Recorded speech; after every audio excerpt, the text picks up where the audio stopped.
सबों को जय यीशु। यीशु क्रिस्त में मेरे सभी युवा भाई और बहनों, हम पुनः एक बार परमेश्वर की उपस्थिति में आए हैं ईश्वर का वचन सुनने।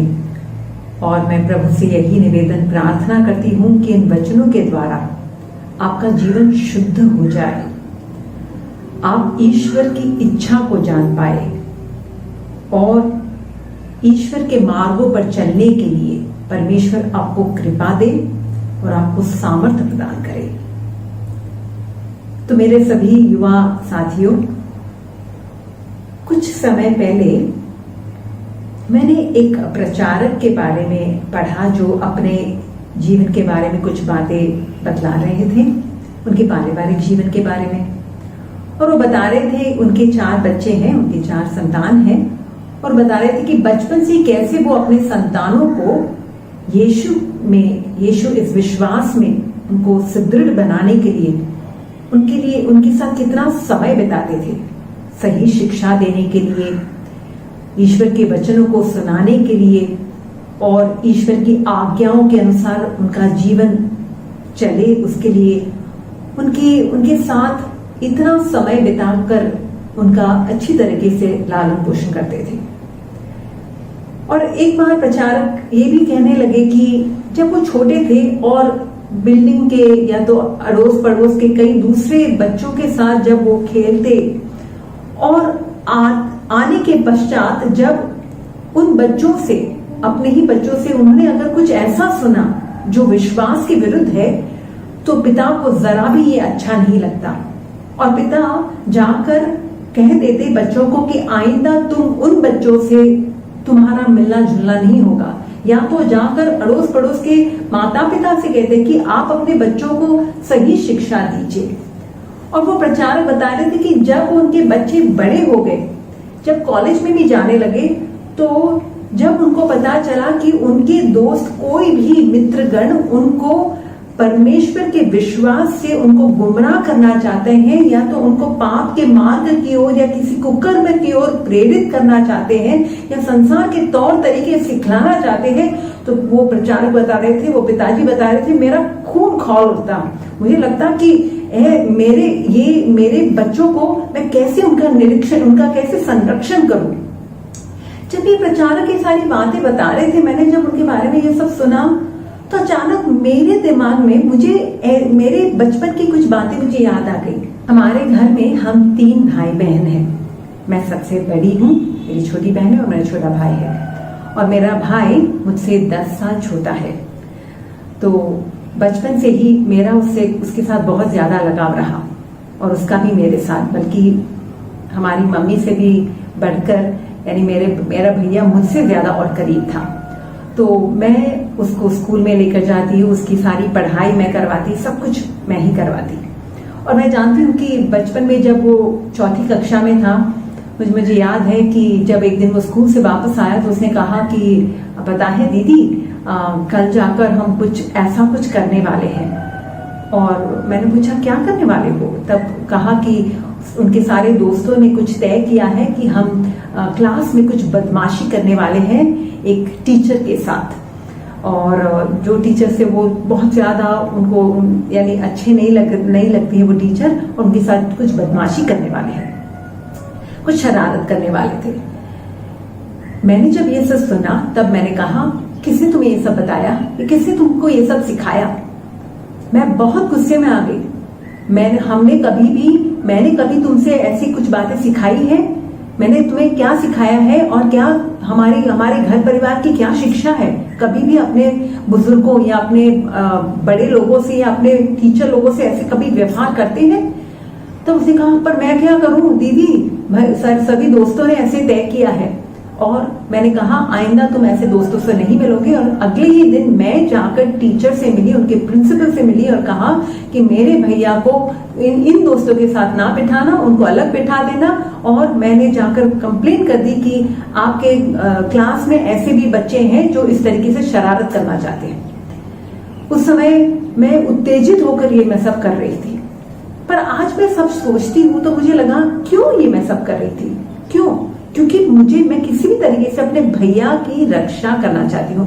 मैं नहीं चाहती कि वो कोई ऐसा कदम उठाए जो गलत हो, वो कोई भी कुमार्ग पर जाए, और जो लोग उनको इस तरीके से भड़काना चाहते हैं या गुमराह करना चाहते हैं या उसके सही मार्ग पर रोड़े डालना चाहते हैं, मैं उनके विरुद्ध हो जाने वाली थी।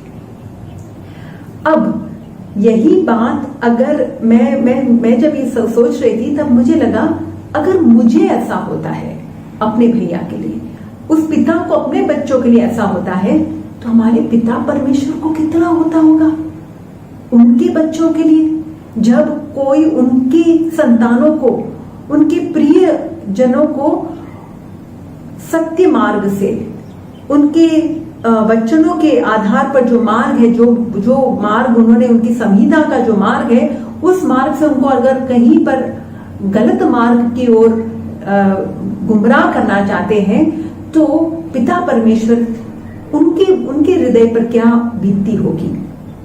और यही बात तो यीशु भी बतलाते हैं। जब यीशु इस बारे में जब उल्लेख करते हैं मत्ती के सुसमाचार में, उनके वचन कितने कठोर है। ये मत्ती के सुसमाचार अध्याय 18 में हम ये पढ़ते हैं, और परिवेश ये है कि शिष्यों ने पूछा यीशु से, क्या पूछा? सवाल ये था, स्वर्ग के राज्य में सबसे बड़ा कौन है?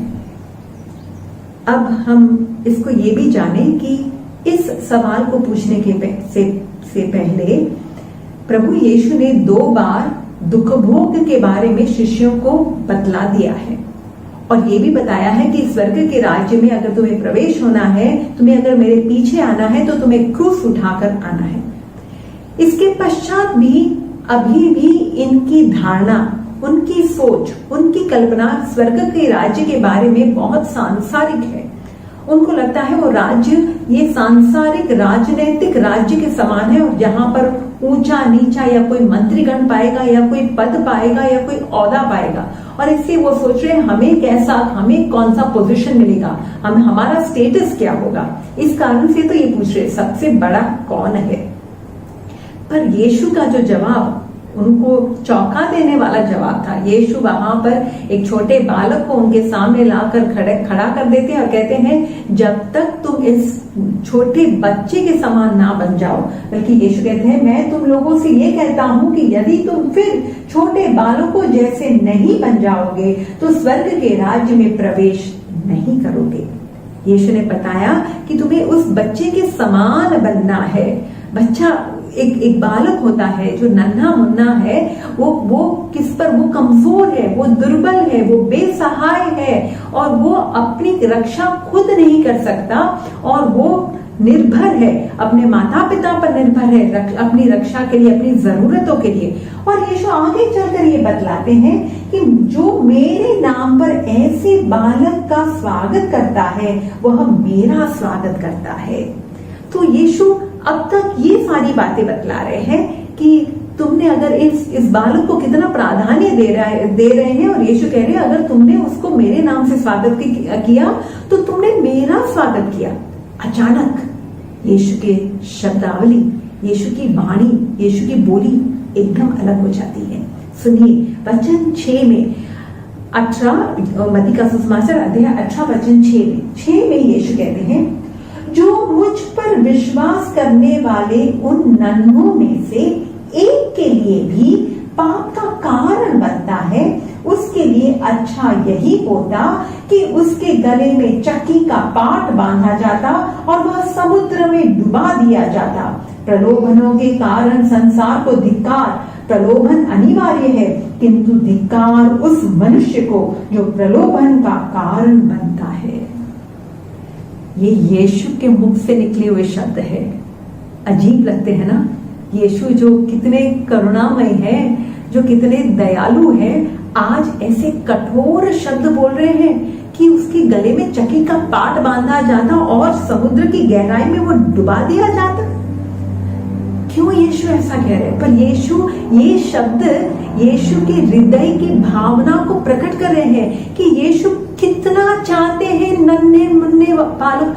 केवल ये नन्हे मुन्ने बालक नहीं है, बल्कि यीशु यहाँ पर छोटे बालकों को नहीं कह रहे, बल्कि जो मुझ पर विश्वास करने वाले उन नन्हों में से, यानी ये जो नन्हे बालक है ये कमजोर है, दुर्बल है, यानी जो मुझ में विश्वास कर रहे हैं, जिनका विश्वास अब तक परिपक्व नहीं हुआ है, जो यानी एकदम विश्वास में आगे नहीं बढ़े हैं, जो अभी तक कच्चे खिलाड़ी है, जो कमजोर है, जो दुर्बल है, अब तक उनकी आस्था उनकी श्रद्धा एकदम दृढ़ नहीं हुई है, ऐसे लोगों को अगर तुम गुमराह करोगे या उनको पाप के मार्ग में चलने के लिए प्रेरित करोगे, उन्हें मुझसे दूर करोगे, तो मेरा हृदय, मेरा खून भी खौल उठेगा। मैं नहीं चाहूंगा कि कोई भी मेरे इन नन्हों में के विरुद्ध जाए।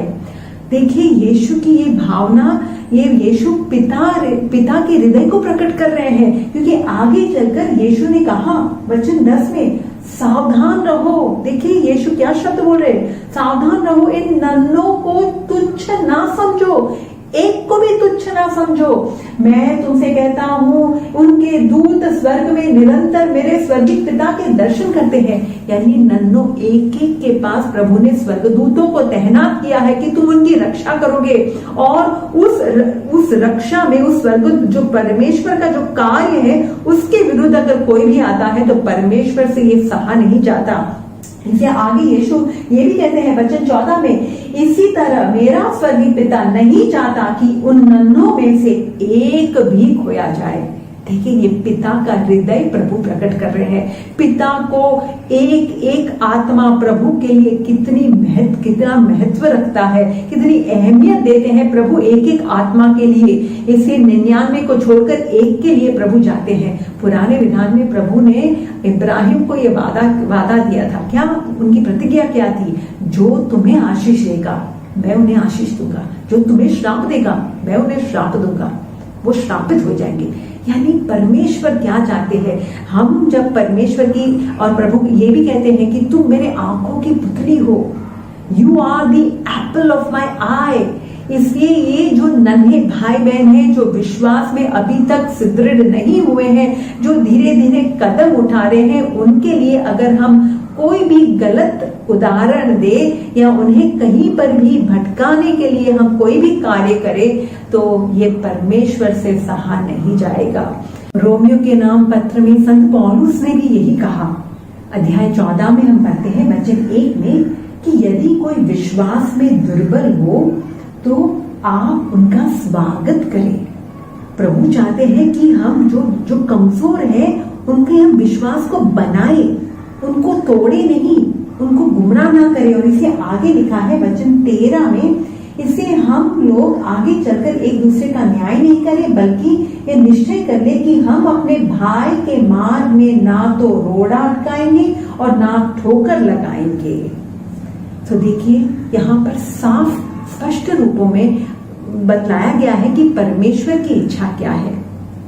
आज भी मैं जानती हूँ कि मुझे याद है मैं कुछ सालों पहले मैं उड़ीसा गई थी, राउरकेला, और वहाँ डॉन बॉस्को का एक स्कूल है जहाँ पर अनेक बच्चों को वहाँ पर हम साधना चलाने हम गए थे, और काफी भारी संख्या में राउरकेला के अनेक विश्वासीगण वहाँ पर शामिल हुए थे। और अंतिम दिन कुछ बेटियां, छोटी बेटियां और कुछ बच्चे मुझसे मिलने आए और कुछ बड़े बुजुर्ग भी मिलने आए। तो मैं उन बच्चों को ज्यादा ध्यान दे रही थी क्योंकि मैं चाहती थी कि इन बच्चों को सही, क्योंकि उनकी वहाँ के फादर ने भी मुझे कहा था कि बच्चों को जरूर थोड़ा सा काउंसलिंग दीजिएगा। तो बच्चों से जब मैं बात कर रही थी, उसमें एक बेटी मेरे पास आई, 5वीं कक्षा की बेटी होगी या 6ठी कक्षा में थी, और उसने कहा कि दीदी प्लीज आप मेरे लिए प्रार्थना कीजिए। और वचन सुनने के बाद मुझे बहुत दुख हो रहा है, मुझे अपने आप पर घिन हो रहा है, पर अब मैं क्या करूं, मुझसे नहीं होता, या मुझ में बहुत गंदगी आ गई है। और मैंने पूछा क्या हुआ बेटी, बताओ। सिंह दीदी मुझे बहुत गंदे विचार आते हैं, गंदे ख्यालात आते हैं और गलत कल्पनाएं मैं करती हूँ। और मैंने पूछा, यानी उसने कहा कि मुझे काफी लैंगिक विचार आते हैं, लैंगिक कल्पनाएं करती हूँ। तो मैंने कहा कि तुमने क्या गलत, क्या यानी किस तरीके से इतने इस कम उम्र में तुम्हें ये सब क्यों, ऐसे क्यों हुआ। क्या किसी ने कुछ कहा है या तुमने कुछ पढ़ा है? तब उसने कहा, दीदी मैं सच बताऊं, हमारे 7वीं कक्षा या 8वीं कक्षा के कुछ हमारे जो स्कूल में जो बच्चे हैं, उसमें एक लड़के ने मुझे एक सीडी दी और कहा कि तुम इसे देखो, तुम्हें अच्छा लगेगा, एक बार देखना। और मैंने चुपचाप जाकर किसी तरीके से वो सीडी मैंने देखी। उसमें सारे गंदे पिक्चर थे। शुरुआत में मुझे अच्छा नहीं लगा, मैंने बंद कर दिया, पर फिर बाद में मुझे ऐसा लगा चलो एक बार देख तो लूं, चलो एक बार देख तो लूं। और इस तरीके से मैं पूरा सीडी अनेकों बार देखी और इसका नतीजा आज ये है कि अब मेरे अंदर ये सारी गंदगी आ गई है। मुझे गंदे गंदे विचार आते हैं और मुझे लगता है कि मैं भी उन लड़कों के साथ यानी मजा लूं या आनंद लूं। तो देखिए, एक लड़के ने एक सीडी देखकर इस नन्हे से बालक के दिमाग में क्या दूषण लाकर रखा है। आज मैं जानती हूँ एक भैया जो यहाँ पर डिवाइन में आए थे और हमारे जो फादर है जो पहले यहाँ पर थे, वो बतला रहे थे कि वो एक दिन चल रहे थे और उन्होंने फादर से कहा, फादर जी ईश्वर मुझसे नाराज है, ईश्वर ने मुझे बहुत बड़ा दंड दिया है। तब फादर ने पूछा, क्या दंड दिया? कि फादर, मैंने एक बार मुझसे कुछ गलती हो गई, मुझसे कुछ पाप हो गया और आज उसका नतीजा क्या है, मैं आजीवन भर मुझे इसका दंड भुगतना पड़ेगा। फादर जी समझे नहीं और फादर जी ने उस लड़के से पूछा, बेटा खुलासा करो, तुम क्या कहना चाहते हो? तब उस लड़के ने कहा, फादर जी जब मैं कॉलेज में था, मेरे कुछ दोस्तों ने मुझसे ये कहा, आओ आज हम तुम्हें एक ऐसी जगह लेकर जाएंगे जहां पर जिंदगी का सच्चा मजा तुम्हें मिलेगा। और वो मुझे एक वैश्या के पास लेकर गए और उसके साथ मैंने एक ही बार संबंध जोड़ा और उस संबंध के बाद मुझे शरीर में एक रोग हो गया, मैं एड्स का रोगी हो गया। ईश्वर ने मुझे ऐसा दंड क्यों दिया? ये तो हम जानते हैं ये ईश्वर का दंड नहीं था, ये तो उसके गलत कर्म का फल था। पर देखिए, आज वो दोस्त कारण बने हैं। जब परमेश्वर लेखा लेंगे, और परमेश्वर जरूर लेखा लेंगे, हम कह सकते हैं वो मना कर सकता था, पर वो उनको उस मार्ग पर ले जाने के लिए उन्होंने वहां पर दिशा दिखाई है, गलत राह दिखाई है। इसे जब हम उत्पत्ति ग्रंथ में पढ़ते हैं, जब काइन ने हाबिल की हत्या की तो ईश्वर काइन के पास आकर क्या सवाल पूछते हैं? प्रभु ने काइन से कहा, अध्याय 4 में हम पढ़ते हैं कि तुम्हारा भाई हाबिल कहाँ है? और उसने उत्तर क्या दिया? मैं नहीं जानता, क्या मैं अपने भाई का रखवाला हूं? पर ईश्वर के सवाल में ही जवाब था। सवाल क्या था? तुम्हारा भाई हाबिल कहाँ है? ईश्वर ने यह सवाल क्यों पूछा? क्योंकि प्रभु कहते हैं कि तुम्हारा दायित्व बनता है, तुम्हारी जिम्मेदारी बनती है, तुम्हारे भाई की मुक्ति के लिए, उनकी रक्षा के लिए तुम्हारा कोई फर्ज है। हम अपने भाई, अपने बहन, अपने पड़ोसी के रखवाले हैं, जरूर है।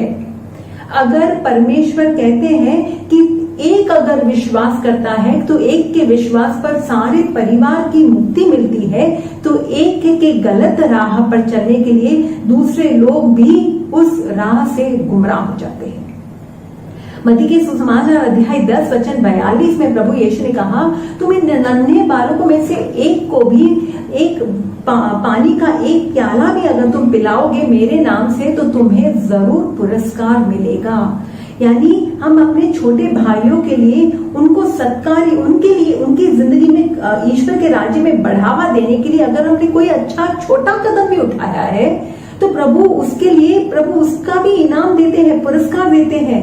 तो उसी तरीके से अगर हम उनको उनके लिए उनके मार्ग में बाधा लाते हैं या पाप करने पर प्रेरित करते हैं, या हम उस पाप का कारण बनते हैं, प्रलोभन का कारण बनते हैं, तो जरूर प्रभु हमें जिम्मेदार ठहराएंगे।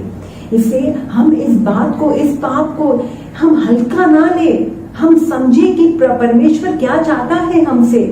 वी आर रिस्पॉन्सिबल, हम अपनी जिम्मेदारी को उठाएं। हम जब क्रिस्तीय हैं तो लोग हमारी ओर देखते हैं और प्रभु कहते हैं बालक के समान बनो। बालक आखिर में सीखता कहां से है? बालक किसको देखकर सब कुछ सीखता है? माता पिता को देखकर। माता पिता का आचरण, उनका व्यवहार, उनकी बोली, उनकी शैली, उनके रहन सहन, उसी से तो बालक केवल सीखता है। वो इमिटेट करता है, वो अनुसरण करता है।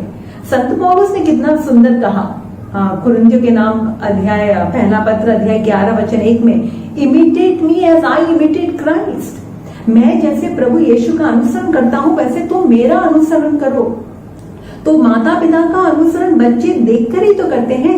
मैं जानती हूँ एक बेटी कह रही थी यानी ऊंचे सैंडल पहनकर, मम्मी के सैंडल पहनकर देखो मैं कैसे मम्मी जैसे साड़ी कैसे अच्छी लग रही हूँ।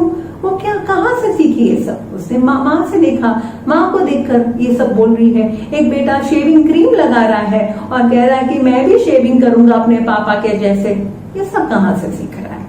तो आज माता पिता का भी उनका भी बहुत बड़ा प्रभु उनको भी जिम्मेदार ठहराएंगे कि तुमने क्या गलत उदाहरण दिया है तुम्हारे बच्चों के लिए। तुम घर में पीते थे तो तुम बच्चों को कैसे सिखाओगे कि तुम्हें नहीं पीना है? तो यहाँ पर मेरे जवान दोस्तों, हमें ये भी जाना है, कभी भी इस नशेबाजी में हमने कभी किसी को कहा। आज कितने बच्चों के बारे में मैं जानती हूँ जो कभी पहले उनके घर में कोई ना सिगरेट फूकता है ना कोई दारू पीता है, पर आज वो लोग पियक्कड़ है या तो चेन स्मोकर्स हैं। कारण क्या बना कि किसी ने उनको उत्तेजित किया, किसी ने उनको चुनौती दी, अरे माँ का बेटा है तो एक बार फूंक लेकर दिखा। और वो एक फूंक बहुत भारी पड़ी, एक फूंक से बनी 2 फूंक, और आज वो बेटा गुमराह, आज वो बेटा नशे का एक गुलाम बन चुका है। तो प्रभु तो जरूर उसकी आत्मा जो सर्वनाश के मार्ग पर जा रही है, प्रभु जिसने उसको प्रेरणा दी है, प्रभु उससे भी जवाब मांगेंगे, जरूर मांगेंगे। इसीलिए हबक्कुक के ग्रंथ में परमेश्वर कहते हैं, धिक्कार है उसे, अध्याय 2 वचन 15 में, धिक्कार है उसे जो अपने पड़ोसियों को शराब पिलाता है और विष भी मिलाता है, जिससे वे होश हवास खो बैठे और उसकी नग्नता उभर जाए। देखिए परमेश्वर के वचन, धिक्कार है उसे। क्या हम किसी को नशेबाजी में को पीने के लिए उनको हमने कभी विवश किया है, या तो ऐसे हमने कभी सलाह दी है? हम आज क्या सलाह देते हैं? हम किसको किस तरीके से कोई परिस्थिति आकर हमसे कोई कहता है, अपनी जिंदगी की कोई समस्या बताता है, तो हम क्या उसका सही मार्गदर्शन कर रहे हैं, उनको सही राह दिखा रहे हैं? हमारे दिवाली ध्यान केंद्र में काफी बंबई से, काफी वसई से काफी लोग आते हैं यहाँ पर, और मछुआरे लोग भी आते हैं। बहुत सिंपल मासूम लोग होते हैं, उनका विश्वास बड़ा सिंपल है, सरल विश्वास वाले लोग हैं। और एक परिवार हमारे पास जो आया, वो कह रहे थे कि आज हमसे बहुत सारी गलतियां हो गई, हमने इतना सारा जादू टोना में और किसी बाबा के पास जाकर हमने अनेक सारी यानी चीजों को लिया है, हमने कुछ मंत्र लिया है, कुछ अंगूठी पहनी है। अब मैंने पूछा कि आप सब ऐसा क्यों किए विश्वासी होने के बावजूद? तब उन्होंने कहा कि क्या करें दीदी, हमारे जीवन में कुछ बहुत बड़ी समस्या, पैसों की समस्या आ गई, बहुत बड़ा कर्जा हो गया। और किसी ने हमको ये बतलाया, हमारे किसी दोस्त ने ये हमको ये बतलाया कि वहां बम्बई में एक जगह है जहां पर एक मुस्लिम बाबा है, और वो आपको कुछ पानी देंगे या आपको कुछ एक ताबीज पहनाएंगे, उससे आपके अनेक सारी परेशानियों से आप मुक्ति पाओगे। और वो उस बाबा के पास जाकर कई सारी बातों में वो फंस गए, एक बात दूसरी बात में उलझ गई, और कितनी ये तो जैसे लग रहा था कि जैसे खड्डे में और डूबते जा रहे। और आखिर में वो एकदम इस हाल में वो इतने बेहाल हो गए कि उनको लग रहा था अब हमें कौन बचाएगा। तब किसी और एक पड़ोसी ने उनको ये सलाह दी, आइए डिवाइन में आइए, परमेश्वर के पास आइए, उनसे माफी मांगिए, पश्चाताप कीजिए, जो भी है जाने दीजिए, प्रभु के पास आइए। देखिए एक ने राह दिखाई उस बाबा के पास, उस मुस्लिम बाबा के पास, और दूसरे ने राह दिखाई, प्रभु यीशु का मार्ग दिखाया। देखिए दोनों ने वही समस्या में एक ने कौन सा कुमार्ग दिखाया और एक ने सन्मार्ग दिखाया। आज हम कौन सा मार्ग दिखा रहे हैं? हम जानते हैं कि बैंगलोर में दो मित्रों की किसी बात पर मतभेद हो गई, तू मैं हो गई, दोनों ने एक दूसरे को कुछ गाली सुना दी और दोनों फिर अलग हो गए। अगले दिन जब एक मित्र के अन्य दोस्तों को जब उसके बारे में, इस झगड़े के बारे में पता चला, तो उन्होंने उसे ये सलाह दी है कि ऐसे इस झगड़े का तुम्हें ऐसे ही चुपचाप नहीं बैठना है, तुम्हें मुंह तोड़ जवाब देना है। जाकर उसकी टांगे तोड़ दो, उसको भी बता दो कि तुम कैसी हस्ती हो, वो तुम्हें ऐसे ही ऐरा गहरा ना समझे। और उस व्यक्ति ने, उस मित्र ने उस वाक्य में वैसा किया। देखिए, एक गलत सलाह दी है। वहां पर सलाह उनके दूसरे दोस्त होते जो परमेश्वर के वचनों को जानते हैं, तो वो जरूर ये कहते कि जाने दो, हो गया, गलती हुआ सो हुआ, तुम क्षमा कर दो, तुम क्षमा करके आगे बढ़ो। पर नहीं, ये गलत सलाह देने के कारण आज सामने वाले दोस्त के भी टांगे टूट गई, इसको भी फिर जेल में, यानी वहां पर पुलिस केस हो गया। एक छोटी बात का कितना बतंगड़ बन गया और जिंदगी खत्म हो गई, जिंदगी पूरी तबाह हो गई है। कारण क्या? किसी ने गलत सलाह दी।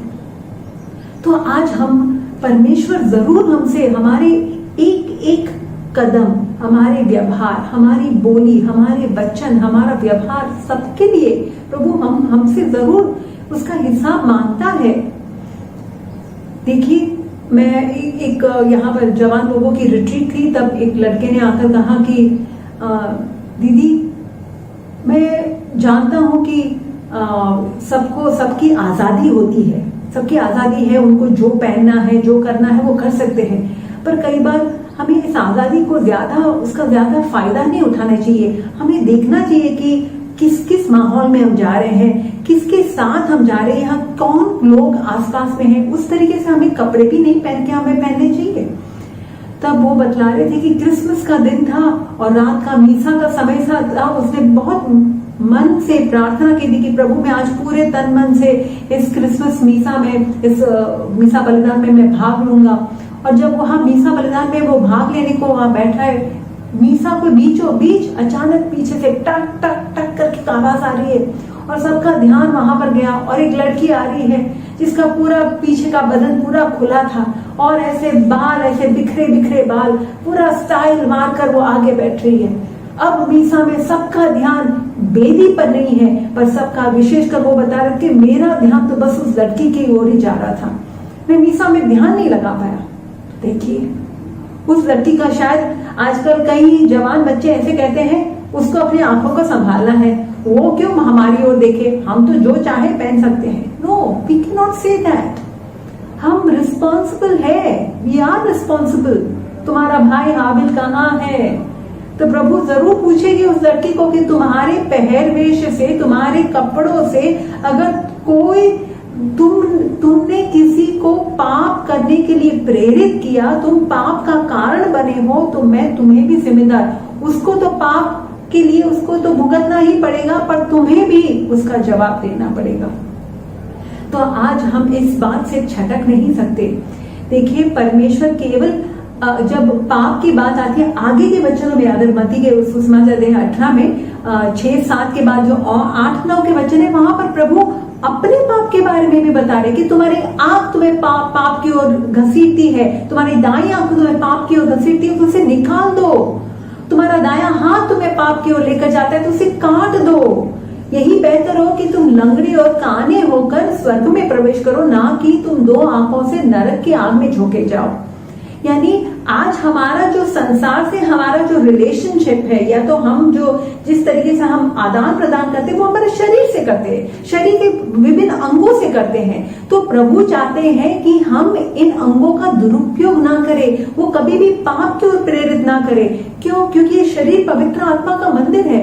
हमारी आंखें जो चाहे देख ना देखे, परमेश्वर के लिए जो असभ्य है, जो अश्लील है, वो हमारी आंखें ना देखे। हम कभी, क्या परमेश्वर चाहेंगे कि हम पोर्नोग्राफी देखें, किसी का नग्न शरीर देखें। क्या हमारे प्रभु चाहता है कि हमारे पांव किसी शराब खाने में हमारे वहां पर पांव हो? क्या प्रभु नहीं चाहेंगे कि तुम्हारे कदम मंदिर की ओर बढ़े, या तुम्हारा हाथ कुछ भी ना छुए? तुम्हारा हाथ वही छुए जो मैं चाहता हूं, जो सही हो, जो ईश्वर के संतान या ईश्वर का दास होने के लिए जो सभ्य हो। तो इसलिए परमेश्वर हमारे बारे में भी कहते हैं कि हमें भी अपने जिंदगी के लिए, अपने आध्यात्मिकता के लिए हमें सतर्क रहना है, सावधान रहना है। हमें कभी भी पाप को बढ़ावा देने के लिए, हमें कभी भी वहां पर उसको कोई भी कारण ना बने, पाप बढ़ने के लिए हमें आगे नहीं बढ़ना है, उसको वहीं पर काट देना है, नहीं तो पूरे शरीर पर उसका असर आता है। एक आंख केवल पाप करती है पर पूरे शरीर को नरक में जाना पड़ता है। तो वैसे ही प्रभु कहता है तुम अपने बारे में भी सतर्क हो जाओ, साथ ही साथ तुम जब जैसे अपनी रक्षा करते हो, अपनी जिंदगी आध्यात्मिकता के बारे में जैसे रक्षा करते हो, वैसे ही तुम्हारा दायित्व बनता है तुम्हारे पड़ोसी की ओर। तुम अपने पड़ोसी को अपने समान प्यार करो। अगर अपनी रक्षा ऐसे करते हो तो पड़ोसी के लिए भी हमें रक्षा करनी ही होगी ना। इसलिए प्रभु कहता है कि तुम धरती के नमक बनो। धरती का नमक का कार्य क्या है? नमक स्वाद लाता है दूसरों की जिंदगी में, और नमक प्रिजर्व करता है, नमक यानी संभाल के रखता है। तो आज हम अगर धरती के नमक बनना है, यानी दूसरों के जिंदगी में स्वाद लाना है, उनकी कमजोरी में बढ़ावा देने का, कमजोरी में उनको सबल बनाने के लिए, हमें उनके विश्वास में बढ़ावा देने के लिए हमें कार्यान्वित होना है। हमें सक्रिय तौर से हमें कुछ कदम उठाने हैं, उनको मदद करनी है। कोई हमारा भाई है जो वहां पर बहुत ज्यादा पिक्चर देखता है, बहुत ज्यादा, तो उसे कहना है नहीं भाई चलो आज इतवार है, प्रभु का दिन है, चलो हम प्रभु के मंदिर में जाए, मीसा में भाग ले, आइए हम दूसरे जरूरतमंदों के लिए मदद करें।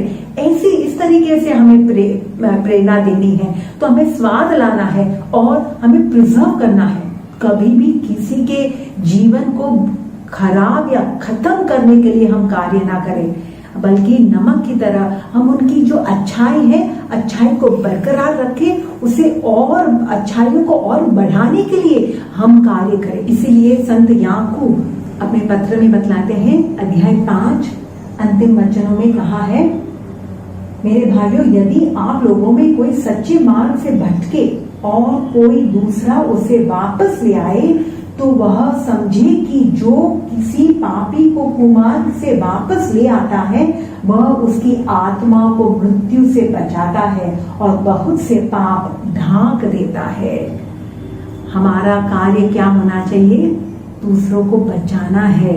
यीशु का जो काम, प्रभु गडरिया का काम हमें भी सौंप रहे हैं कि यीशु ने जब पेतरू से कहा तुम मुझे प्यार करते हो तो मेरी भेड़ों को चराओ, मेरी भेड़ों की रक्षा करो। हाँ, तो हमें भी गडरिया बनना है, गडरिया का काम करना है। हमारे छोटे भाई बहन जो हमारे आस पड़ोस में हैं, हमारे जवान भाई बहनों को, उनको बचाना है, कुमार्ग से बचाना है और सन्मार्ग में प्रभु के मार्ग पर लेकर जाना है। तो आइए मेरे सभी जवान भाइयों और बहनों, एक पल के लिए हम अपनी आंखें बंद करें और परमेश्वर से प्रार्थना करें। हे पिता परमेश्वर, आपने हम पर प्रकट किया कि आप कितने प्रेमी परमेश्वर हो। आप अपने नन्हे मुन्ने एक एक संतान के लिए, आपका दिल कितना प्यार से भरा हुआ है। एक एक आत्मा आपके लिए कितनी मूल्यवान है, अमूल्य है। आपका दिल कैसे उनके लिए धड़कता है। आप उनकी रक्षा करने के लिए आप सदैव तत्पर हो। परमेश्वर, हम जानते हैं कि अनेकों बार हमारा गलत व्यवहार, उदाहरण, हमारा चरित्र एक सही मिसाल नहीं दे पाया, हम सही नमूना नहीं बन पाए। हे प्रभु, हमें क्षमा कीजिए हमारे उन सभी गलतियों के लिए कि जब हमारे किसी गलत कदम के लिए, गलत सलाह के लिए किसी को उसका गलत प्रभाव वो गलत तरीके से प्रभावित हुए। हे प्रभु, हमें ये कृपा दीजिए कि हम वाकई में आपके सच्चे साक्षी बन सके। सुसमाचार के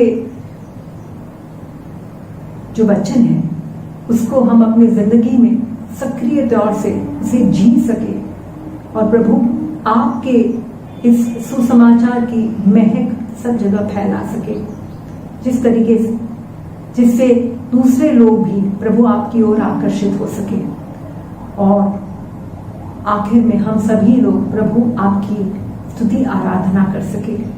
हे यीशु, हम आपके मीठे और मधुर नाम में पिता परमेश्वर से ये नम्र विनती और प्रार्थना करते हैं। आमीन। जय यीशु।